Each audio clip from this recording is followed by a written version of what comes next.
Intro music. Wait, that's not it. What? He's no good to me, Dad. Intro music. Intro music. Bounty hunting is a complicated profession. Yes, it is. Bounty hunting. It could be more or less of a complicated profession than podcasting. Because I got to tell you, this episode coming at you once again. Because this is the second time this episode has been a thing, right, Rob? Yes, it is. This is our second time of this episode, but only the first time that you're hearing it. That's right. We are Banter, Beskar, and Bantha Milk. We are a Mandalorian podcast. Yes. You might know us as Bantha Milk Podcast. And one of these days, when we are rich and famous and we are on top of the podcasting world, we're going to release this as one of our lost, stolen tapes. Because, we had some audio issues on our first recording here, and as Rob so elegantly put it, for a podcast, audio is kind of important, right? Audio is a little important if you're going to do a podcast, I think. Yeah. So it was very visually stimulating, the old one. It was. We were in the studio. We were back in Bantha Milk headquarters with a producer and effects and but it wasn't meant to be. And unfortunately, one person can't handle audio, video, effects. We need to talk to Earz-up about getting we need a team. We need a team. We need a whole team for Bantha. Listen, we see the stuff they do for The Mandalorian and all the special effects, and it takes an army. It really does. It sure does. We don't have an army yet, so nope. We're calling out to you, Earz-up, and also to Bantha Milk Nation. We need an army. We need a Bantha Milk army. Bantha Milk army coming strong. The first of our Bantha Milk army is my buddy Mickey. I want to shout out to him. We sent my buddy Mickey Anguser. He's an excellent musician. He's an excellent producer. And we sent him the audio to our future, premium Lost subscriber episode fodder. Show. Yeah. And he did a great job actually restoring it. But there were, at the end of the day, we just decided it'd be best to give you, the consumer, the best possible product there was. So That's you could hear right. our delightful and dulcet tones. That too. So here we are. We're back. Back for yet another episode, and we've got a couple things planned for you. We have a lot of interesting stuff on the agenda today. Yes. If you're a fan of Star Wars, you're going to be enjoying this one. If you're a fan of video games, you're going to be a fan of this one, and especially if you're a fan of both, right? Correct. Because both Rob and I have found separate video games that are pretty interesting and exciting and have new stuff going on with them. And we're going to talk about that. Rob's got some news, but make sure first of all you check us out on all of our social medias. We've got lots of social medias, right, Rob? We have lots of social medias. We have the Twitter at Bantha Milk. Milk. That's it. Just plain old Bantha Milk. Speaking of which, I've got mine right here. Once again, I'm just going for a glass of whiskey. I found this in the refrigerator. What do you got? Smith and Forge hard cider. Okay. I figured, it's apple cider season, so might as well try this. Happy autumn to you all. Yes. The air is getting crisp outside. And you know what's funny? Every time we do this podcast, the countdown gets closer and closer to the release of Season 2 of The Mandalorian. That's right. Last time the countdown when we first recorded this episode was like 24 days or something. Yeah, 25 now days? We're down to 18 days. 18 days. Yeah, today's the 12th. 18 days until Season 2 comes out, which means... And you can see all stuff about it on our other social medias, including our Instagram, Bantha Milk Podcast. Right? That's right. On our Facebook, Bantha Milk Podcast. Check our YouTube channel out. It's Bantha Milk Podcast, right? Our YouTube channel? Well, we don't have enough subscribers, so smash that button down there. Like, subscribe, all that stuff. But if you type in Bantha Milk Podcast, you will find us. We show up right at the top when you type in Bantha Milk Podcast. How expensive is it to buy subscribers? Is that a thing? It's a thing. I don't know. I didn't look into it too much. I want to do it. I'm talking to you. I want you right there. All you need to do right down there, like, subscribe, and all those other buttons down there. And tell your friends. I know friends. Star Wars fans, we tend to gravitate towards other Star Wars fans. And if I know one other thing about Star Wars fans is that they want to hear two people talk about it so that they can tell their friends how wrong they were, right? Exactly, because everybody's wrong. So let's get more people listening to Bantha Milk, right? That's right. So what else Earz-up. We got to talk about Earz-up. Yes, Earz-up with the Z-podcast. They're our parent organization. They hook us up with stuff. We hook them up with advertising. So check them out on their podcast, Earz-up in Depth, their second podcast. Their Etsy page is at Cov Ears. Check that out. For the Disney ears. Disney ears and T-shirts, all kinds of really cool T-shirts. Which, by the way, I think we mentioned we need to get some Bantha Milk T-shirts on there. Bantha Milk T-shirts hopefully coming soon. I don't know what happens there. And last but not least, I'm a little verklempt. That's it. You got to have some of your Bantha Milk. That's what we're here for. Milk. Too much banter, not enough Bantha Milk. That is right. I had a little something in my throat. It was a little bit of COVID in my throat or something like that. Oh, yeah, that's why we're doing this as socially distanced as we sure are. That's right. And then finally, also Patreon. Check out Patreon, Earz-up at Patreon. And for as little as even $2 a month if you can afford it, or as much as you want. They helped us out. It helps them out. I hear Jeff Bezos listens to our podcast. Yeah, he can donate $2 a month. Jeff, if you can give us maybe 4 or 5 on Patreon, I mean that'd be solid. I mean it's like solid. Less than you pay your workers per hour. I know, but maybe it's more. I don't know. It might anyway, be, yes. Who knows? So yep. So that's all there's. Oh wait, we got to talk about the other 2 shows also. Oh yeah, that's right. Taco Supreme. Taco Supreme Resort. Hungry. Yeah, actually, with sour cream. The Supreme Resort, not Taco Supreme Resort. I was a little confused. The Supreme Resort. They compare 2 different rides at the 2 Disney parks and tell you which one's the best. When are they going to start doing the Disney Japan and the Disney Paris? I think once the guys go more often to Paris and Japan. Oh, that's fair. Then they'll have something to reference. So that's why we need Jeff Bezos to get on Patreon. Mm-hmm.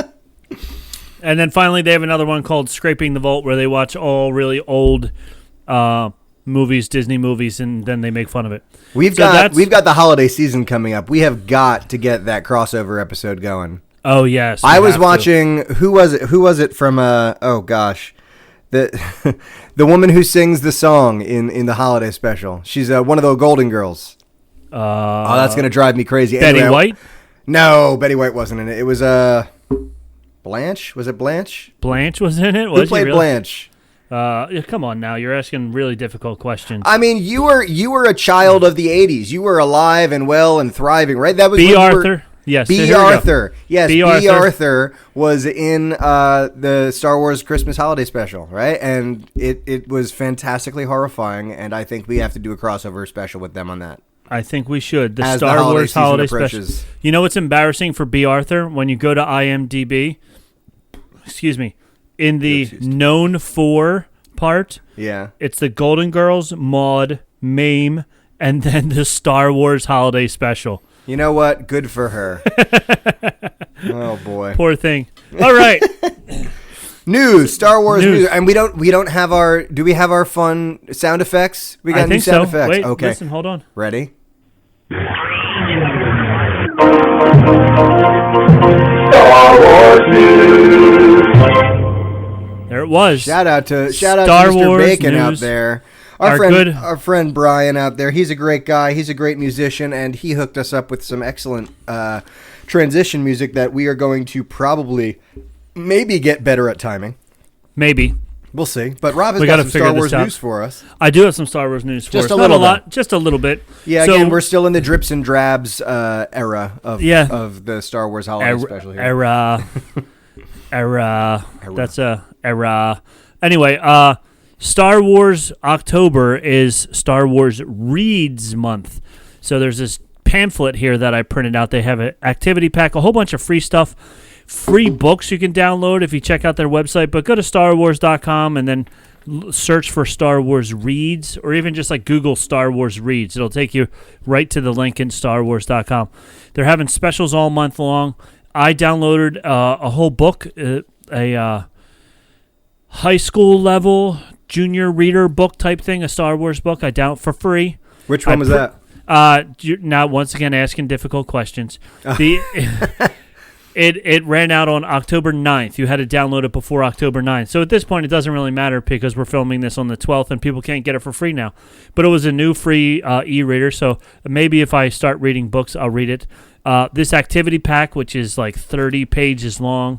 And it's got our boy Udall's beautiful face on it, right? Look at that guy. It sure is. Udall's reading. Baby Udall is reading. I mean, he's 50 years old. If he couldn't read by now, that would be a real failure of the... I don't know what public school system he might have been a product of. So. The Dagobah public school system. I mean, I can't imagine. Have you seen the neighborhood? It looks pretty shady.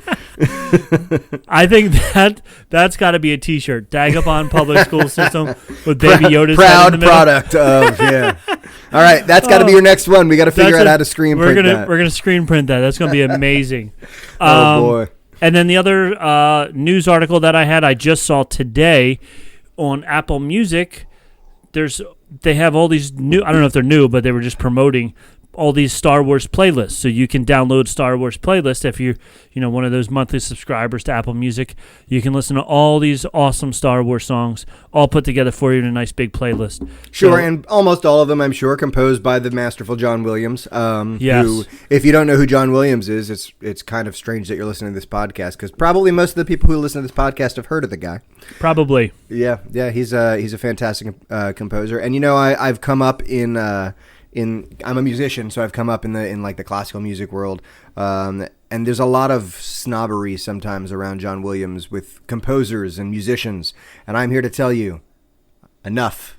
John Williams is the man, and if you need any further proof, just go to YouTube and type in John Williams is the man. There's a fantastic medley this dude put together of just him singing different John Williams songs about Star Wars and India. It's very interesting. Anyway, go to YouTube, check it out. We should link it in the comments, right? That's what people do on YouTube, That's right? what they do. Yes, I'll write a note to myself to write a link in the comments to check out that video. It's like a decade old, so maybe it'll get a bump now. I doubt it. Yeah, and then subscribe, and comment down below on our show as well. Yeah, tell us down below if you checked out that video. That's right. Down here, right down there. And if you're listening to us on Spotify, then you have no idea what we're talking about. But, come check us out on YouTube. We're just pointing down. So while you're driving in the car, just think of us pointing down at the ground. Yeah, that's all. Anyway. Star Wars news is all over. Check it out, right? We had all this music. We had all these books.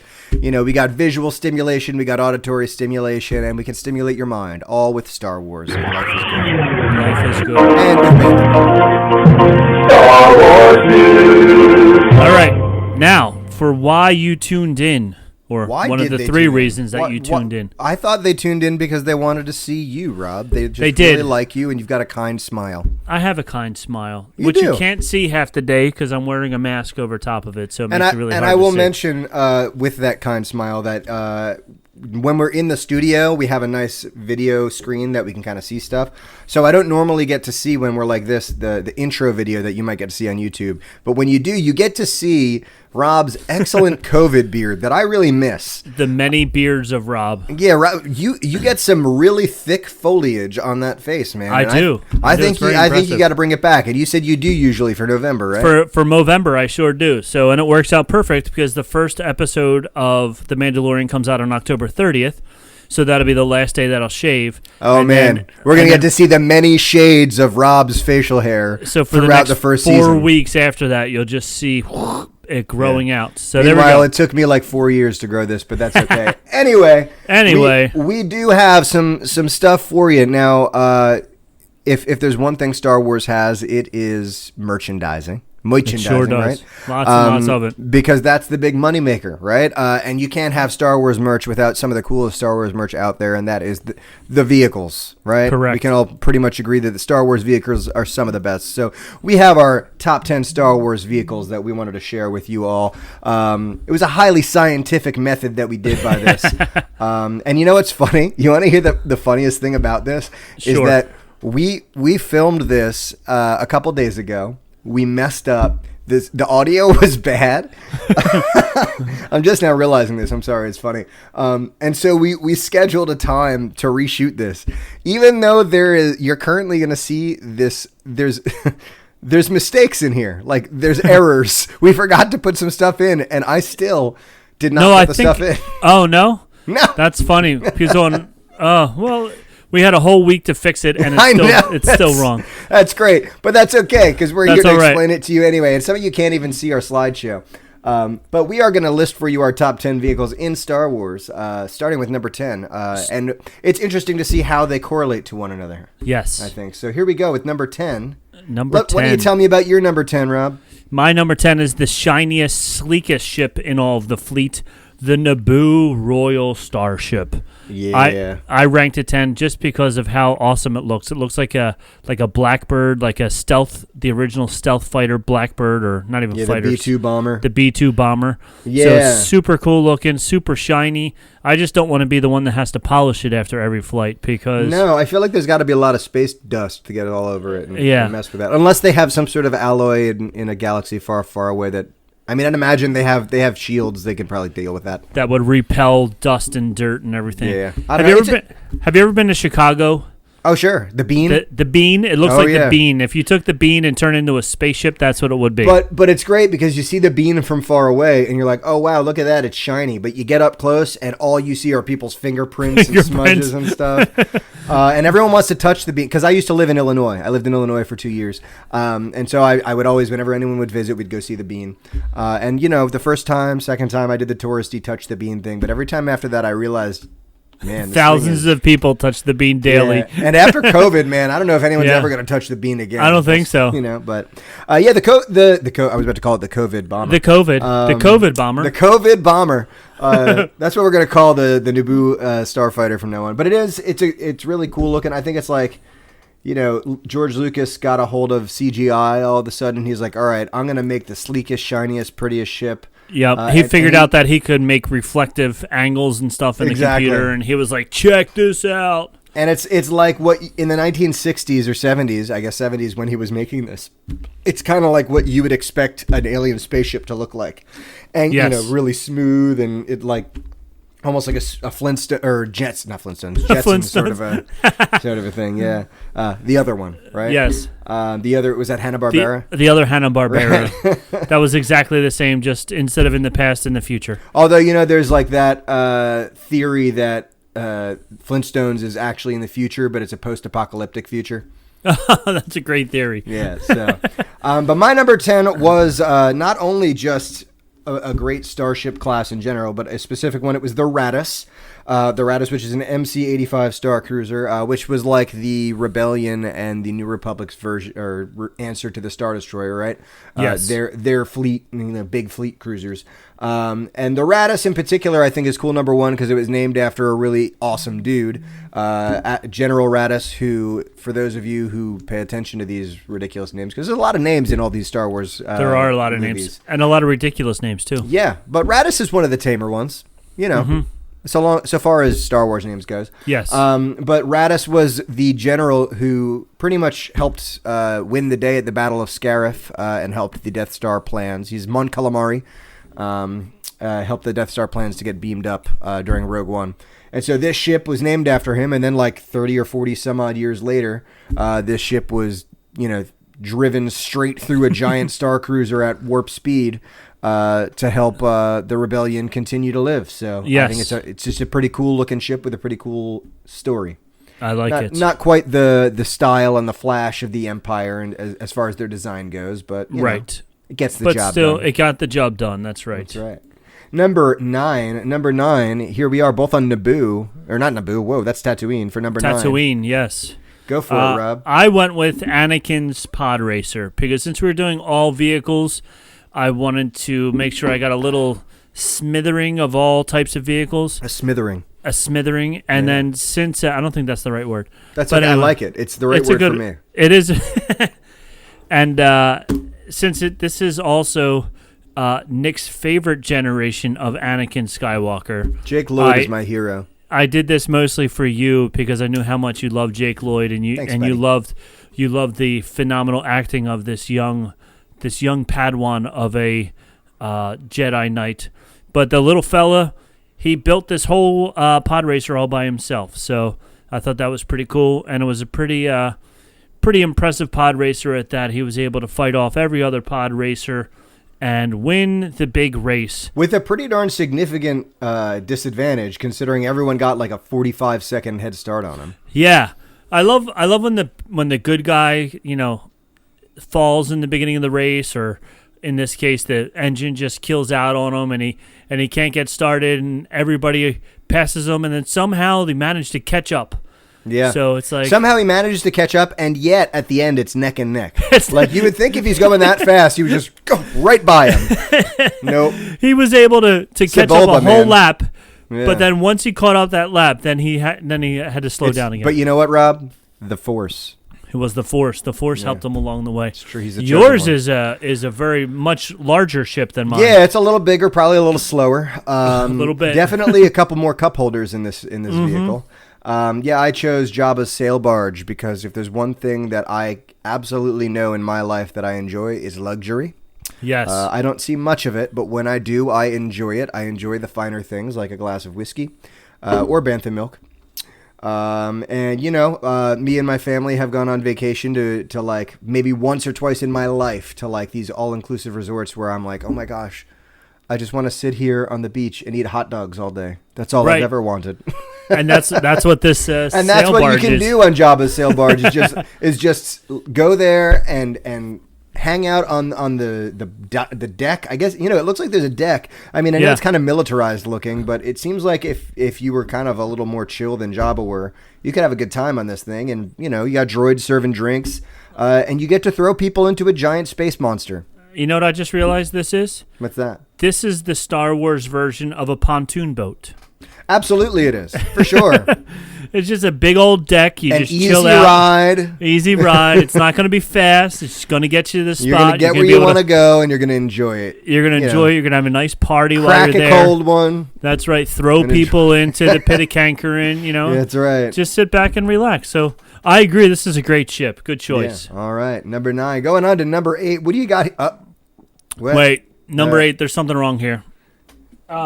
Number 8 is I have the Eagle 5, which I thought was a Star Wars ship, and then realized that I was confused. It's actually a Spaceballs ship. Yeah, Spaceballs is probably, aside from the Star Wars, and even maybe with the Star Wars movie, I think I might have even seen Spaceballs more often. When I was a kid, my wife and I were talking yesterday. She watched a lot of, she watched Labyrinth when she was a kid, and she watched Princess Bride. I watched Robin Hood Men in Tights and Spaceballs. Spaceballs, yes. And Spaceballs was just, and I think I liked Spaceballs before I liked Star Wars, actually. And Spaceballs was on last night. Was it really? Yeah, I was actually watching Spaceballs last night on Epix, Classics or something. Okay. But yeah, you had Eagle 5 and I had Spaceball 1, particularly Spaceball 1 in Mega Maid mode. Yes.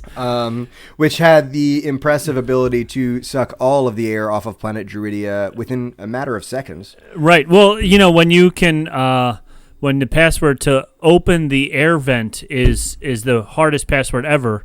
That's 1, right. 2, 3, 4. Was there a 5 in there? There or did sure it stop was. at 4? Yes. Which 1, 2, is 3, 4, amazing 5. because it's the same combination I have on my luggage. It sure is. Yeah. So remind me to change the combination on my luggage. That's right. King Roland wasn't exactly known for his attention to detail, but I'm sure they're going to be password protecting their Wi-Fi a little more carefully. I think from so. now on. But the good thing is at the very end of the movie, she goes from suck to blow. That's right. So yes, so it's very important. That you know what? does I that. watched it again last night. I might just, when we're done here, I might just turn it on again. I'm going to. I got into Minecraft this past week. I just want to put on this screen some Spaceballs, this screen some Minecraft, and just fall asleep here. Yeah, I agree 100%. I'm going to do that as well.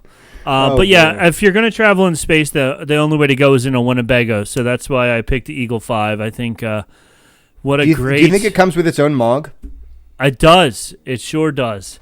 And one of the greatest comedic actors of all time, John Candy, taken too early. I get so sad every time. I just think, man, Uncle Buck. Yep. Cool Runnings. Planes, Trains, and Automobiles. So you're going the wrong way. How do they know where we're going? One of the greatest lines ever. And probably he's probably my favorite cameo or I guess you could call it a cameo in Home Alone 2. Oh yeah. Aside from obviously Donald Trump, Yes. great cameo as well. Moving on to number 7. Moving on to 7, I went with what I thought when I was a kid you every time you hopped on your bicycle, you pretended you were driving and riding on a speeder bike. Oh yeah. After Absolutely. seeing Princess Leia and Luke take out those speeders through the redwood forest and just how cool they were, we were like, oh my gosh, they're so cool.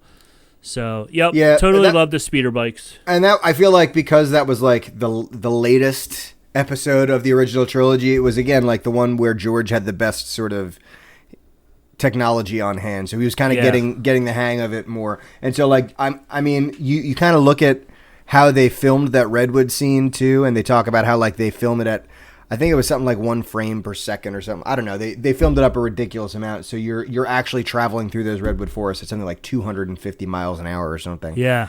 And it was just the coolest scene as a kid. And when you see like Luke chop off the front end of that guy's and then the thing goes so cool.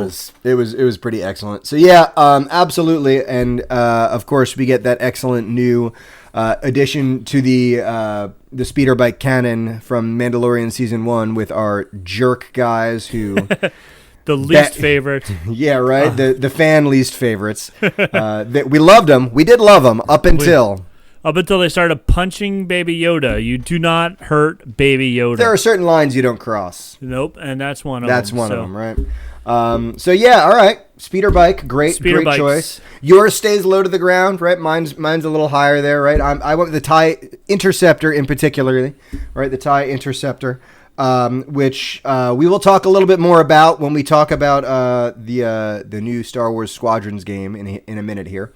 I mean, when I was a kid, I don't know if anyone, when they were a kid who was a Star Wars fan, didn't just imagine just the sound of the TIE fighter and just zooming around. Yep, zooming around. And the first time we see in episode 7, when Poe Dameron and Finn, when they hop in the TIE and he's like, whoa, this thing can really move. You know what I mean? Yeah, uh-huh. That's like how I always imagined hopping in one of those TIEs and it feeling, right? And so, I mean, TIEs are just so killer. They're maybe not as versatile as an X-Wing. You know, they don't have the shields. They don't have the hyperdrive.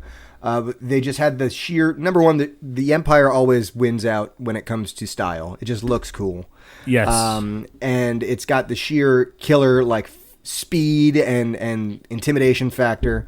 And obviously I chose the Interceptor because the wings are just kind of cooler than the regular TIE. Yeah, they are, definitely. I mean, they get a little pointier and open in the sides and stuff, and just a little bit more menacing than the typical TIE fighter. So good choice. Yes, TIE Interceptor, number 7. Moving on, number 6. Number 6, since we are a Mandalorian podcast, that's true. I figured we had to have a Mandalorian ship in here somewhere. So if you look in the bottom right-hand corner of the picture there, you see the taxi that drives the people out in episode 1.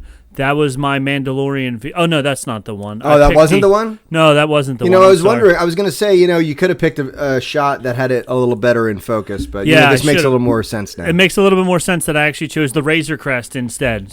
Or a Razor Crest. Razor Crest. I guess the Razor Crest is what we're calling it. Is what we're calling it, yeah. So, cool thing about a Razor Crest, if you know anything about military planes and stuff like that, the A1, I think A1, whatever, the Warthog jet that the Army had in, I guess, the 70s, 80s, even into the 90s. It wasn't as fast as like a F-16 or F-22 or whatever, but it was basically designed to destroy tanks.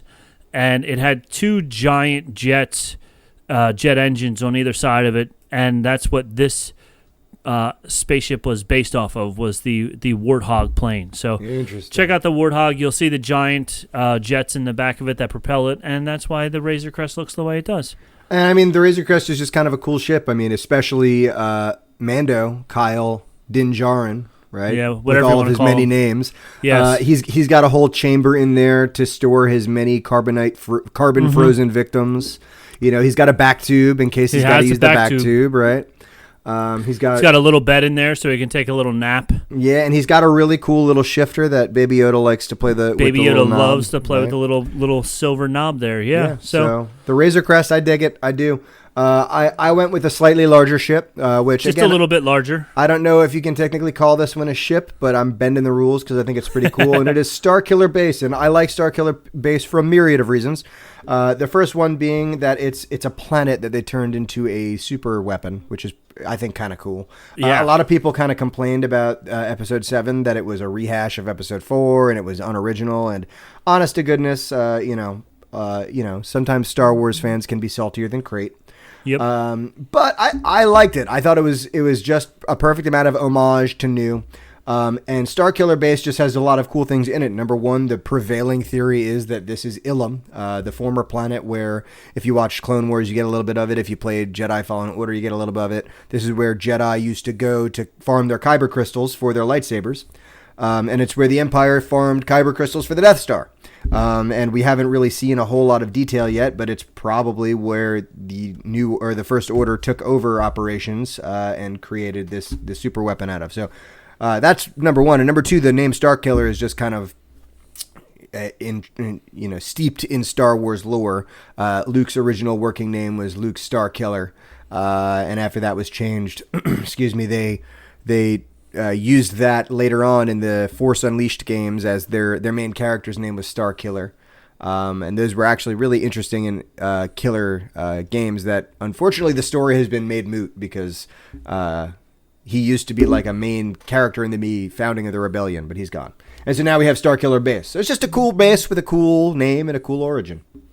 And I like it. And you quite possibly could see something of this in Season 2 of The Mandalorian. There's, in the trailer, they show, him flying around a frosty planet. Sure. Which everybody thinks is Ilum. So we'll see if all the rumors and speculations are true as Season 2 comes out. There's a whole lot of implication of Jedi something coming in Season 2 in the trailer. They specifically took the line that, the armorer speaks about a race of sorcerers. And so seeing what looks to be Ilum, I mean, I think it's too vague to be a red herring. I don't know if that they're trying to throw us off the scent, because I don't know that enough people would be fooled by that. But I'm hopeful. I'm hopeful we get some cool Jedi lore in the new, and with the rumors that we're going to see Jedi that we already know, there's a possibility. Good possibility. That's right. Moving on to number 5. Number 5. Top 5. Here we go in our top 5. I did the Star Destroyer at number 5. Just the most iconic Star Wars ship. I think you think bad guys, you think this, and then like Death Star. Sure. They're the two that you always think of. So absolutely, and it is after all the second ship we see in Star Wars. Yeah.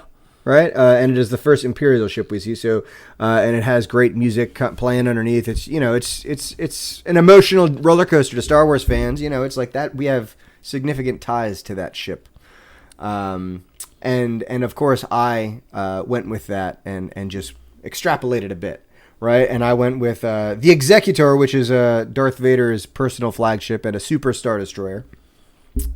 Which is a lot like a Star Destroyer, I think, but super, but much bigger. Yes, right. Yeah, it's 11 miles long. That's a long. 11 miles long. That's a long ship. If you're from Jersey, Long Beach Island is 18 miles long.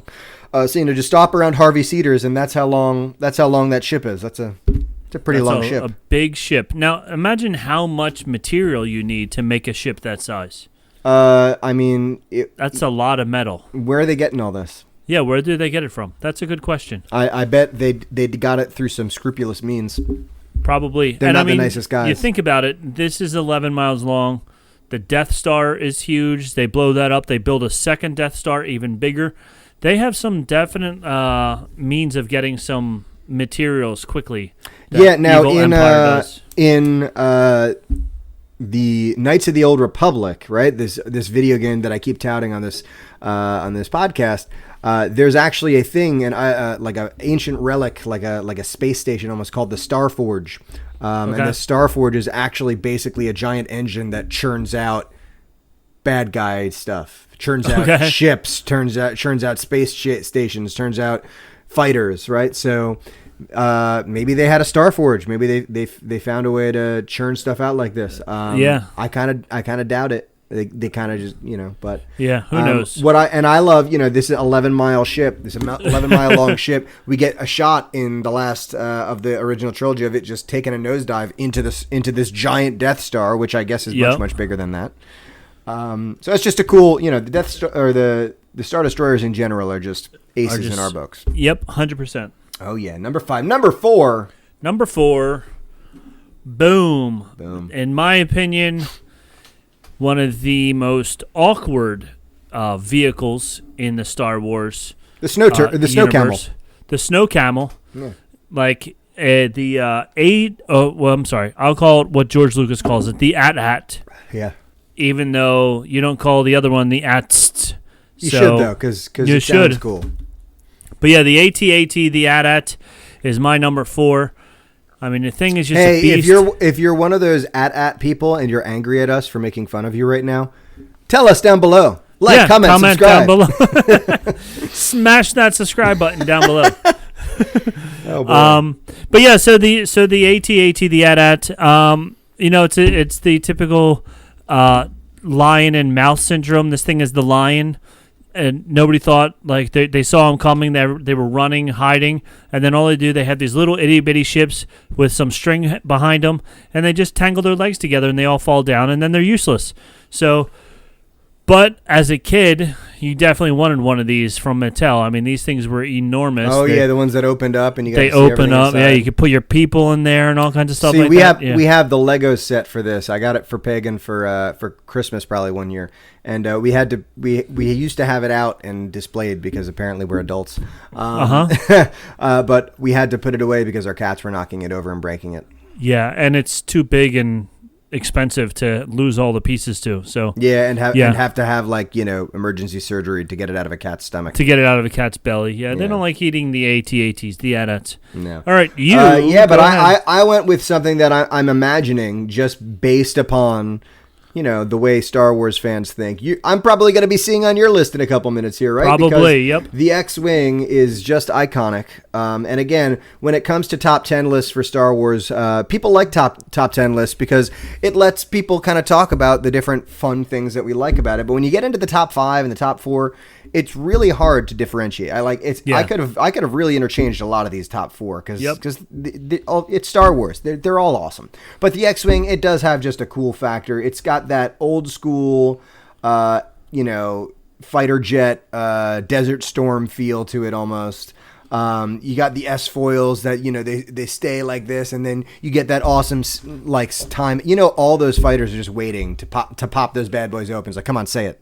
Yep. Once they open up, then game on. Let's go. That's it. It's go time. That's it. It's go time. And that scene, the first scene that I think made me really excited in the trailer for The Force Awakens was when we saw Poe's X-Wing going over the water, like we see in the picture here. And skimming the water and the rooster tails flying up behind them. Oh, yeah. So very cool. X-Wings, iconic Star Wars stuff. I mean, it's got to be on anyone's top 10 list, I think. Yep. Number 3. Hey, look, it does look like it. I don't understand. You know what? I think we got to fire Mike. I think so. Maybe he must have moved things around. I think Mike has been sabotaging us. He messed up our sound.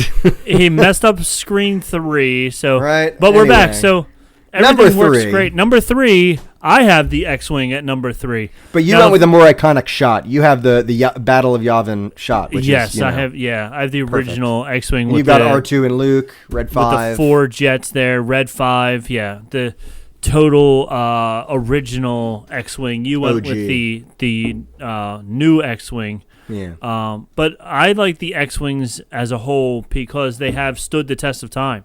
Yeah, sure. You see them. When do we first see? I guess is Rogue One when we first see an X-Wing? Yeah, Guess we don't see any in the first 3. I guess we do see some fighters that have like little cross guards that go up and down. So I guess those are supposed to be the precursors to them. The precursors to the X-Wing, but then but we have a couple people out there who know a lot more about Star Wars than I do. So if someone can tell us kind of when the X-Wing kind of came into being, that'd be great, because we do see like a ragtag group of people kind of using them in the original trilogy, but in the new trilogy and in like the Mandalorian, it looks like the New Republic has decided to use them as their regular fighters, right? Yeah, 100%. So I guess they do stand the test of time. They must be pretty good. Yep. And then also number 3 was a spot that I was going to put your number 3 in, but I like the X-Wing so much that I had to throw it in there. And then in doing so, I completely left out your number 3. Even though it should be on the list somewhere. That's okay. I went from 1 down, and then I went from 10, and I'm like, it's got to fit in here somewhere. And it's not here. It's not there. It's on the cutting room floor somewhere. Yep. And then I went this way, and he went that way, and I said, where'd he go? And he said, where'd who go? And then before you know it, it was left off. So who's go ahead. On second? I don't know. Who's on Third second? Base. So, yeah, we have, for me, one of the most iconic Star Wars ships, which is Boba Fett. Well, I guess it was Jango's until it was bequeathed upon his son, Boba. Slave One, right? Famous for tracking down Han Solo in the Millennium Falcon. And also famous for just being kind of a cool-looking and operating ship, right? It kind of lays on its belly to kind of load up, and then when it goes up, it kind of sits up straight and flies kind of like it's a face kind of flying through the world. Rob's getting a call. Who's calling, Rob? Call. Is this someone from Taco Supreme? No, it's a FaceTime from my wife. Oh, does she want to be on the show? She does want to be on the show. I doubt it very much. I got to tell you. I doubt it as well. Oh, boy. Well, Slave One, right? So, number 1, it's cool looking. Number 2, it's got some pretty cool arsenal, right? It's got those seismic charges that, like, in episode 2, just made the coolest noises ever. And if you saw it in the theater with, like, the crazy surround sound, it was just pretty excellent. It was very excellent. And it's Boba Fett's ship, and I think that automatically ups the cool factor, especially if you played Shadows of the Empire for N64 and you got to fight the thing. Aces. Perfect. I couldn't see a better number 3 than either of those two. All right, number 2. Number 2. Whoa. We agree. We sure do. Look at that. The Death Star. The Death Star. I mean, do we need to say anything else? Like it's a giant ball that destroys larger giant balls. Yes. Like its whole purpose is to destroy not ships but planets. Destroy the whole planet. Just picture that for a second. Everyone you know and love, everyone you've ever seen or met or heard or smelled or licked or talked to, every person ever just like that because some dude in a respirator decided the girl with the hair buns wasn't talking fast enough. That's right. So because of that, destroyed her home planet. Gone. Yeah, so, I mean, I think the most... I've always thought the Death Star was cool because how could you not? And, you know, I think probably the most coveted Lego item might be the Lego Death Star. If not the, you know, maybe our number 1. But... I think the thing that sealed it for me with it was you never really you always see it as this point in space, you know, it's just a big ball floating in space, but then they like talk about it going into hyperdrive and you're like, oh my god, this giant ball can move, and then you see that shot of it in Rogue One coming up over the horizon at the very end of the movie and you're like, oh boy, things are about to go bad. Yep, things are going to go bad real fast. Yeah, and so it's the coolest. I agree 100%. It's the second coolest. Second coolest, only to the coolest vehicle of all time for any space opera ever. Sorry, I'm drum rolling, but I have to click. You are drum rolling. I have to click. At the same time. Here we go. There it is. There it is. And it doesn't say number 1 because it doesn't need to say number 1 because it's the Millennium Falcon. That's right. And I'm going to go ahead and bet that it would show up at the top of most people's top 10 list, if not in the top 3 for sure. I mean, me and my wife have the thing tattooed on our bodies. I mean... You don't have many ships tattooed on your body, but you have the Millennium Falcon. It is, in fact, the only ship I have tattooed on my body. There you go. So there you go. So, I mean, I don't know how much of this is just confirmation bias of us having a personal feeling of attachment to the ship, but it's just done so many cool things, and that have just been made cooler by the addition of Solo, and we've talked in the past about... L337, right? Her being uploaded into the mainframe.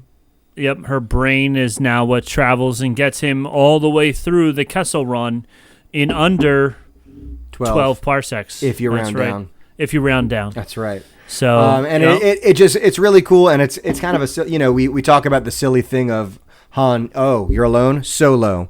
That was like such a silly thing. But the addition of this is kind of clever because, when we hear them talk about the Falcon and talk about, oh, you got this and she can handle this. And it's like, well, before it was, kind of like a silly, like, dude talks about his car like she's a girl thing. But now it's L3's memory core is uploaded. This is literally this droid that has a personality and used to like walk and talk and lead droid rebellions. She sure did. Yeah. She was leading a rebellion of her own, that's for sure. So, so there we go. That's our top 10. Top 10 Star Wars vehicles. I think most of you would agree that 1 and 2 are the Falcon and the Death Star. I would have and to. And if you disagree, go ahead and comment down below. Down here. You have to comment down here and tell us what you think. Or else send us an email at banthamilkpodcast@gmail.com. Or on our Twitter at Banthamilk. That's right. Or on our Instagram and Facebook at Banthamilk Podcast. That's right. So any one of those you can comment and send us information. So now, the second big important thing that we have going on here, Nick is going to give us a review of a new game that just came out by EA called EA Star Wars Squadrons. Yeah, and if you're a gamer, you know that those 2 letters before a game, EA, should give you pause for anything. So I'm actually pleasantly surprised with this one. I've been having a good time. Now I haven't played in a couple days because we've just been kind of crazy. But Star Wars Squadrons is a great game. I've heard some people give it some mixed reviews, and I think it definitely it fits the niche for a certain thing. You have to want a certain thing. But let's talk about it really quickly. If you were a fan of, the Rogue Squadron series on N64, which included, what was it? There was a GameCube version of it as well. There was Rogue Squadron for N64, and then something else. I didn't have N64 or GameCube. Oh, see, I was a Nintendo kid, so that's what I did. But there was also the X-Wing versus TIE Fighter series for PC, which I played as a kid. And I remember when I was a kid, my dad got the joystick, right? So I felt like such a cool guy on my joystick flying around in a TIE Fighter. But this really does capture a lot of that in there, right? So there's a couple things about Star Wars Squadrons that we can talk about. Number one, it is mostly for the multiplayer gamer. There is a story mode. The story mode's pretty interesting. I've made it through a little bit of it so far, but it is mostly a multiplayer game. You're probably going to get 6, max 8 hours out of the story mode. The story mode kind of starts before right after Alderaan has been destroyed. And you play the part of a TIE. You play both a TIE fighter or someone from the Empire and someone from the Republic. You kind of dance in both sides. But it starts just after Alderaan is blown up, and then it kind of fast forwards into after the Battle of Endor. So you're getting kind of a different, interesting view of what happens during all these sort of things, and you do it as a star pilot. Now the multiplayer, right? So there's a couple things that go along with the multiplayer. First of all, there's dogfights, which is like your traditional, 5 versus 5, fly around, shooting at each other, death match, first to 30 wins. And I'll tell you, from what I have garnered from this so far, teamwork is absolutely the most important thing that I've gotten in this. If you get tunnel vision, you just start flying around, shooting things, you're going to get annihilated. But if you're using headphones or something, talking to friends and playing, it becomes much easier when you have tactics. That especially becomes a big thing in fleet battles. Fleet battles is the second multiplayer mode that they've released. And it's a lot like the dogfights, but on a larger scale. They have 5 versus 5 humans, but then they also give you a bunch of different AI starfighters to kill you, and there's this morale system. The more kills you get, the higher morale gets. The higher morale gets, the more progressive you get in the fight. So you get to a certain point in the morale, you get to start attacking their light cruisers. You move in the battle, you attack their larger light cruisers until they either repel you and your morale falls, or else your morale grows and you get to then push onto their star cruisers, the Death Star, or not the Death Star, the Star Destroyers. If you're fighting against the Empire or the Raddus, the MC, what is it? MC-85s. And destroying one of those fighters wins you the game. And it's really cool. Each of those big fighters, you can destroy the subsystems. You find the shield system, you can disable it. You can disable their targeting system if you know where it is. And so, again, it's just very interesting tactical gameplay. But again, you really have to get used to the controls. They're tough to get used to. And it is a true flight simulator. So they're really trying to bring some realism into it. There's 3 different subsystems that you have control over. There's shields, there's weapons, and there's engines. And you can control how much power goes to each at any given time. So let's say you're far away from a buddy who needs help, and you need a boost to the engines. You can shift all power to your engines and give yourself a boost. And then once you get there, switch all your powers to your guns just to help him blow the guy out of the sky. Which is just it makes you feel so cool. It makes you feel like you're Luke. In a battle, switch all your and the shields too. You can switch your power to the shields and then switch to front shields or back shields. So you're going down on like a trench run and you switch all your power to the front shields and you just kind of feel like you're in the moment. It's the most cinematic video game I've played, and unfortunately for us, in the Bantha Milk budget, we have not scheduled the money for the Oculus Rift. Because I have heard in virtual reality, it is the most immersive VR game there is. That's what I was going to add to your review. Was you're playing with just your traditional joystick or handheld controller, right. Your controller. They have full flight simulator joysticks and all that stuff that you can use with it as well. And then on top of it, even the Oculus or even on Sony VR. Yeah, the PlayStation VR. The PlayStation VR. You can get the PlayStation VR also. And with the joystick, with the VR, I heard it's like completely takes you there and takes you out of this world. And it's like you start to rock as you're going around and stuff like that. So, yeah. So if we can find the money in the Bantha Milk budget to buy that, we will do that. I know it's going for $40, which is cheap. Yeah, compared to a normal. Most AAA games coming out today are $60 full price. It does worry me a little. I'm worried about the development cycle for this game because when you have a game that's mostly multiplayer, you hope that they're going to put developments in. You hope they're going to put new game modes, maybe unlockable ships. But I haven't heard. I'm pretty sure I heard that they said they're not adding much to it. Also, which is kind of a bummer because when you like. For example, for people who might play games like this, I play Overwatch. I bought Overwatch for PlayStation for $40 5 years ago, probably. I lived in Louisiana. Since then, on that $40, they have events every month or two. They have like special events. They have skins they've added. They've added new maps. They've added new game modes. Like that's what I would expect out of a game. Sure. I am worried with EA. I don't know that we're going to see that, especially with PS5 coming up. I think this was just hey, this is going to be a really beautiful launch title for PS5, but let's also launch it for PS4 because some people aren't going to have the money to buy it yet. Sure. And on that note, when I was in Walmart the other day, at this point in time, I don't know how long the sale ends, but $33.88 or something like that. So you can get it for even $7 cheaper if you go to Walmart. Wow. Yeah. Free ad for Walmart right there. Boom. Wow. Because if there's one thing that Walmart needs, it's publicity. It's free advertising. Yeah. Yes. You definitely need that. So so it looks like a totally awesome game. You enjoyed it a lot. It's a good time. There's a bunch of different there's 8 different vehicles you can use so far. For the Empire, you have the standard TIE fighter, your TIE Interceptor, which is a little faster and more agile, your TIE Bomber, which obviously is the bomber class, and then the TIE Reaper, which I had never heard of before, but it's kind of a specialist support class that can restock your allies, give them more missiles, give them more armor. And then for the New Republic, you have the X-Wing, obviously the Y-Wing, which is their bomber, the A-Wing, which is kind of their more advanced, faster craft, and then the U-Wing, which is like their TIE Reaper.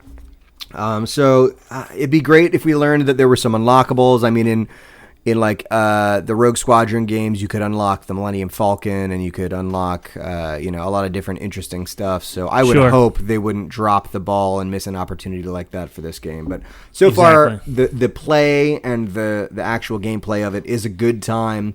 It's just a little play the story mode. If you get it, you got to play the story mode.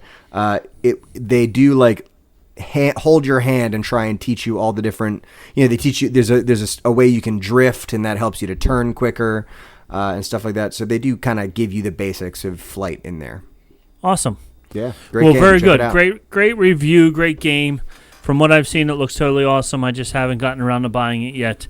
But yeah, so that's the review of Star Wars Squadrons. Check it out on PlayStation 5 and Xbox 360, not 360, Xbox One, right? And I think it's on PC. Yeah. So while Nick was buying that, I bought a different game, which was an add-on to The Sims. So also by I can't believe The Sims is still around, man. I was playing The Sims in high school. Oh, yeah, The Sims has been around forever. So this is the 4th generation of The Sims. And what they've done now is they keep adding on these extra packs and different things. My daughter just bought a whole other set of packs for the game. So you can keep buying different things to make your Sims have more fun and all that stuff. And this was a Star Wars Batuu pack, which Batuu, for those of you that don't know, is Star Wars Land in Disney World and Disneyland.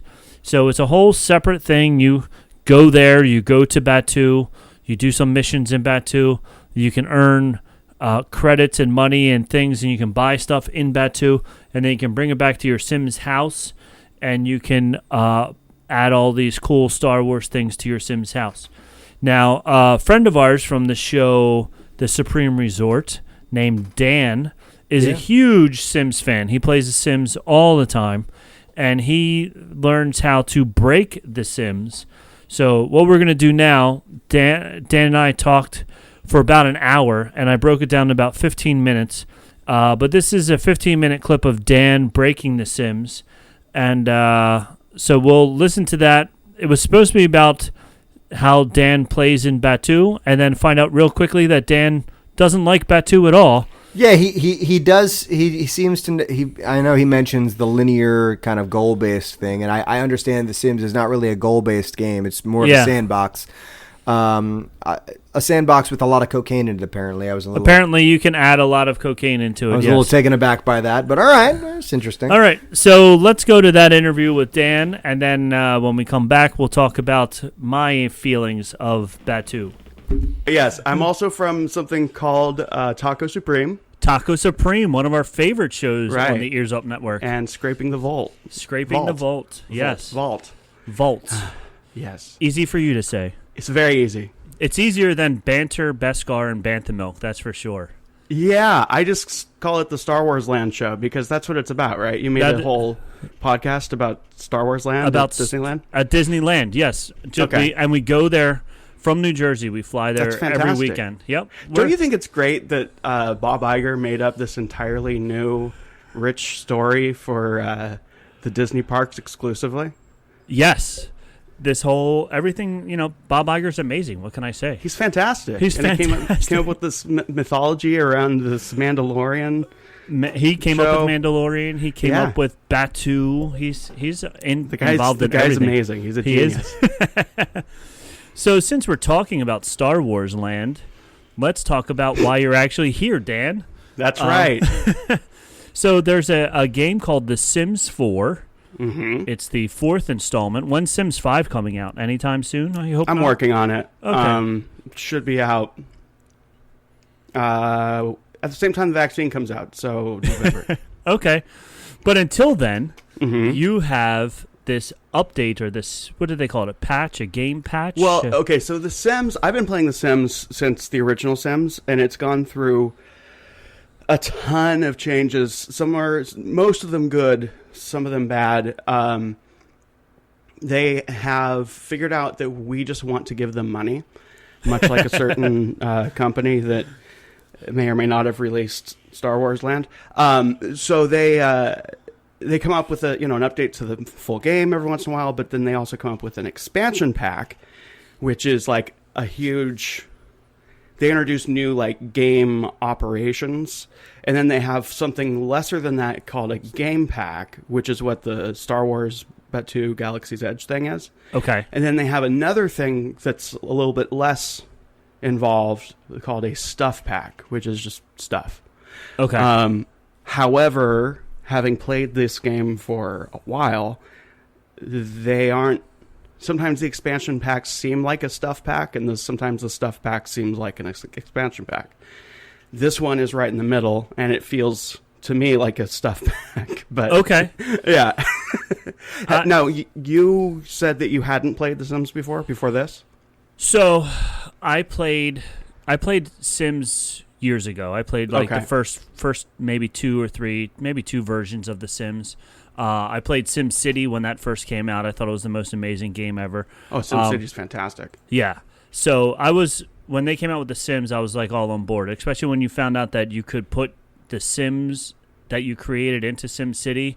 Mm-hmm. I was like, oh, that's really cool. But then your person basically just got lost in this giant city, so it was whatever. Yeah, they kind of gave up on that. It was a good idea, but they didn't really go anywhere. No. I mean, when your city has thousands of people and then you put one person into it, it kind of gets lost anyway. So, right. But my kids are huge fans of SimCity 4.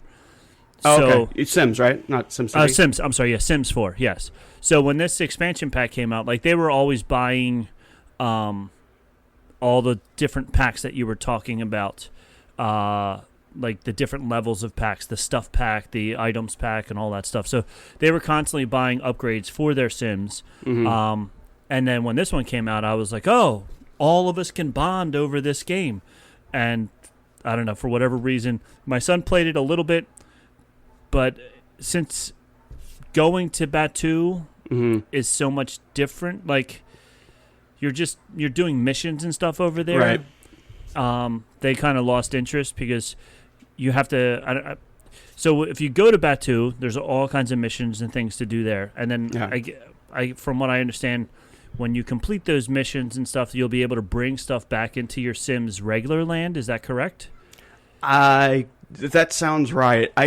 So people play Sims in different ways. I like to play for just complete destruction and horrible things that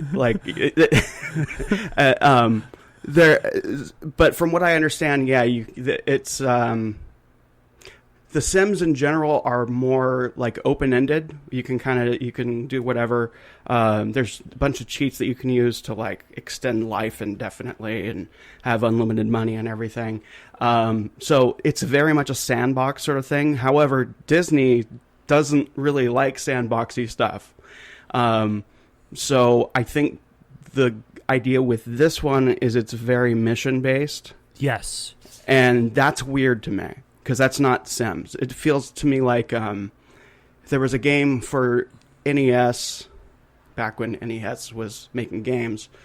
It's a Magic Kingdom game that I can't think of the name of. You would think I'd look it up or something, but no. Where you go around the Magic Kingdom and you solve these like weird social problems for Mickey Mouse.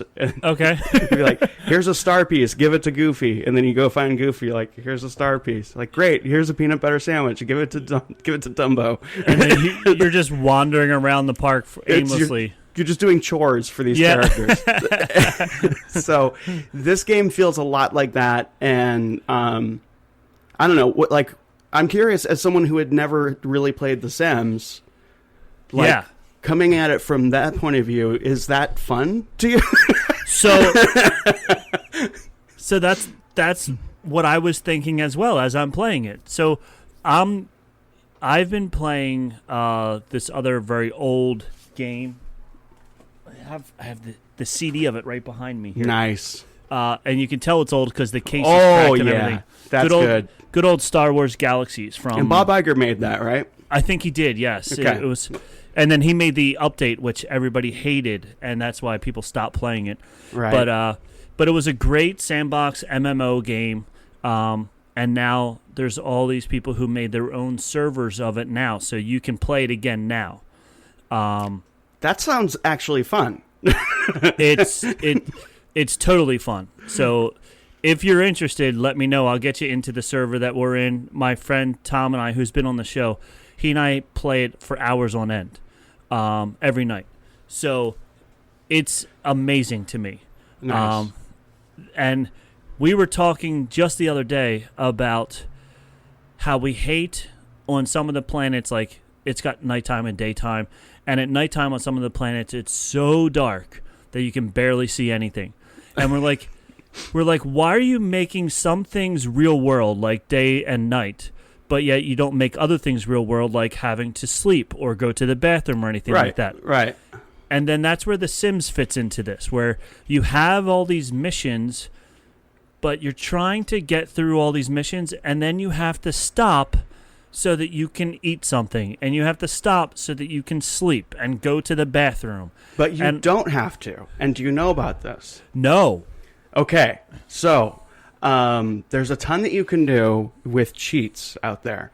Okay. And that's I've never played The Sims without cheats. And if I had, I would hate this game. So here I set up at home with George Lucas. Okay. Pat Sajak. Pat Sajak. There's Pat. And then that's Breck Eisner. Nice. So I've enabled cheats if you see up here. If you go back, you can see testing cheats on right there. Okay. Yes. They have a cheat. They have one called Wicked Whims, which I had to disable before making these videos, and you can probably guess what happens with those. This is a giant transport thing that isn't going to fit anywhere on the property. Okay. So I hit another cheat. To move objects on. These are all, I mean, if anyone's sitting there like taking notes or whatever, you can, it's online. Like it's not a secret. Sure. So I put the move objects on cheat, and now there's a giant transport on top of their house. On top of the house. They now have a giant ship on top of the house. Right. So those of you that are listening on the podcast right now, you got to check out the YouTube channel, because he just put a giant transport ship on top of your house. Right. And if there's anything you need on your house, it's definitely a giant transport ship on top. Transport ship. Transport, yeah. Thank you. So it's funny, you're in the Sims real world right now. I skipped this entirely. I created my character, and I immediately just went to Batuu. Oh, yeah. No, this is where the fun stuff happens. And you'll see, there's more. There's this. So you can I'm buying a rifle. Oh, nice. That's a flamethrower. You need one of those. Right. Zombie cures. Gas. You can kind of see where this is going. Sure, yeah. Now, I'm just showing the violent things. Okay. So I found the cocaine. Oh, I'm bags of cocaine. Several huge bags of cocaine for this film. That's like 30 kilos of cocaine right there. Oh, it's nuts. And then George Lucas is... he's going to the bathroom somewhere. There he goes. You can see him in the back. I think he's going to throw up because of the ayahuasca. No, he's just going to the bathroom. He's just going to the bathroom. And I like Pat Sajak's whole skin and everything now. It's very impressive. Yeah, it's just full on. It's Nemesis from whatever that game is. You can cheat up all your skills so that basically you can play this game without any like skill or try, if you just know that there's a cheat out there for it. Like the cannibalism mod, it's just funny. It is funny. All those things, the zombie, the cannibalism, the gangs, all that stuff. That when you're bored and you want to just destroy people's lives, it seems like it's a lot of fun to do. It's 2020. Have fun. Yeah, exactly. That was an example of what 2020 actually looks like right now, I think. Right? Yeah. Oh, my goodness. So as a Star Wars fan, did you find it satisfying at all? Because I know as a Sims fan, I don't care for the expansion pack. So as a Star Wars fan, I thought it was cool. I wanted to ask you, because you've been to the new Galaxy's Edge, right? Mm-hmm. Have you been? Yes. So we were going to go this summer, but obviously we didn't make it there. So I have yet to actually go into the real Galaxy's Edge. So is the Batuu game almost identical to when you're walking around Galaxy's Edge, or the layout is very similar? Yeah, okay. It's as similar as you could reasonably expect it to be. You're not a fan of the Batuu pack because you like to do all this extra stuff with the Sims. Right. It's too guided for me. I don't like the structure. I don't know who it's made for, but I'm not that person. Yeah, like I said earlier, it's weird to me because it's like it's a structured game. It's a very structured game. You have to do missions to level up. Now, I'm sure you could turn on all the cheats where you get all your levels totally fully up, so you really don't need to do the missions if you don't want to at that point. Being a Star Wars podcast, the Batuu part was the part that I was more interested in. Right. And then you were able to, with the patches, you were able to bring, I saw you brought the land speeder and the giant ship and everything. Now, yeah, and I have some Batuu. So now they're in Batuu. Pat Sajak is without a head because, again, the game doesn't know how to deal with it. So I'm just going to send him home because go home, Pat Sajak, you don't have a head. Because he tried to bite George Lucas. Yes. So I was actually really upset, but I find it somewhat charming that they don't allow certain things to happen in Batuu. Okay. So it's really scaled. The absurdity is really scaled down, but like, George Lucas induces panic about this this bench. Oh, the way he runs is great. With his arms down.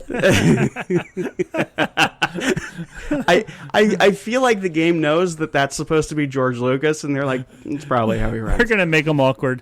This Right. is how George Lucas would run. Exactly. I'm going to turn the stormtrooper into a zombie. Because you can. I didn't add all these things in. I was just playing straight up Right. vanilla Sims. Yeah. You're playing like a and- square, man. I was totally playing like a square. I was doing missions. I was, following the rules, man. Don't do the work the game's trying to make you do, bro. You, on the other hand, were like, forget this. You're going to do the most ridiculous things ever.